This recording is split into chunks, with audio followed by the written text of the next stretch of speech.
Also, folks, good afternoon. I'm Charles Payne, and this is Making Money. And breaking at this very moment, the market's in a tug of war between that upside momentum and growing geopolitical risk. Resolve has been a defining characteristics of this rebound. And I wonder, could it spark a late rally today? We'll discuss it. Also, should investors continue to chase the winners or perhaps choose a different approach? And huge news on the medical front. The CDC says the coronavirus may not be transmitted as easily as we thought. And the Trump administration continues its big money vaccine financing. Wait until you hear about the big check and what it means. All these important news along with the important headlines in. There's the Cold War, folks. It continues to heat up. And now President Trump calling out President Xi. I'll get reaction from Florida Senator Rick Scott coming up. All that and so much more on Making Money.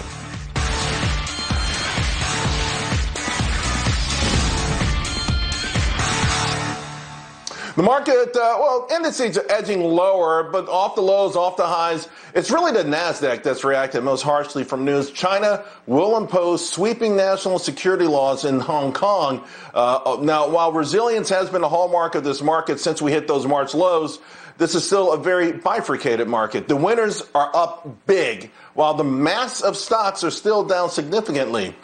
Making money, of course, a lot harder when these things happen. So I want to see what happens with this big investment dilemma. You know, we're talking about chasing winners right now. If you want to just kind of ride this wave, or maybe positioning yourself with some of these beaten down names that are out of favor at the moment. Let's bring in Keith Fitz Gerald. He is the group president of Group Principal Finance, and Rebecca Walser of Walser Wealth Management. Rebecca, let me start with you.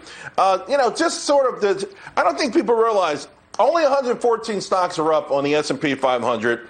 The average gain is 13%, but if you just took the top 20 names, they're up 38%. And today, the big names, Netflix got an upgrade this morning. It was rocking till they did something weird about, old subscriptions. NVIDIA, they report later, they're up again. Do you chase these winners, or do you start to reposition in the names that aren't moving? Yeah, that's the thing, Charles. We've been blessed by having the scope of the virus shutdown, kind of be masked by these big winners that have big market caps and are really on the forefront, of everyone's mind. But if you buy, I think buying into the dips might be a better strategy right now in the month of May. You might see some more upside on that than just chasing the winners, because they've done well already, and that's in a period of loss for everybody else. Well, do you buy the winners on the dip, though? If they're dipping, Charles, I'm not buying a stock that's going up. That's not the plan. I hear you. Keith Fitz Gerald, the old saying is buy low, sell high. But they're high today and get higher tomorrow, and then a month later they're even higher, and it has created something of a dilemma.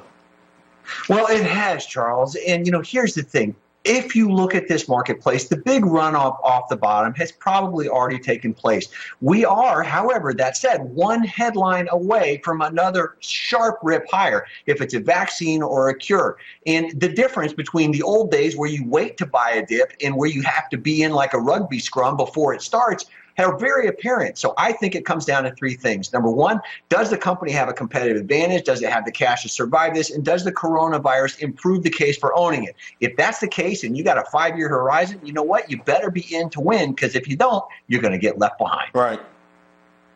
To your point, Facebook just put out an announcement that their workplace has 5 million paid subscribers, up 2 million since October. So, the rich get richer in part because they are actually the fundamentals actually are improving in this COVID world that we're in. Of course, this week we've been watching these retail earnings, and it seems like online has been the story, right? If you have these big online numbers, think about it. Best Buy up 154%, BJ's up 350%, Target up 140%, Lowe's up 80%, Walmart had that big 74% rise.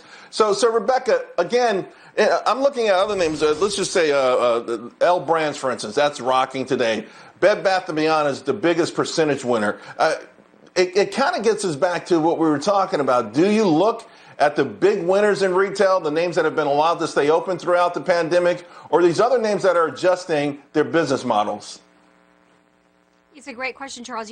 Two of those you just mentioned, Bed Bath & Beyond. That's a store that basically was closing stores, physical presence stores, and moving to more of an online situation. Had to, out of demand. That's everybody. Look at all of these resellers. Walmart has the best of both worlds.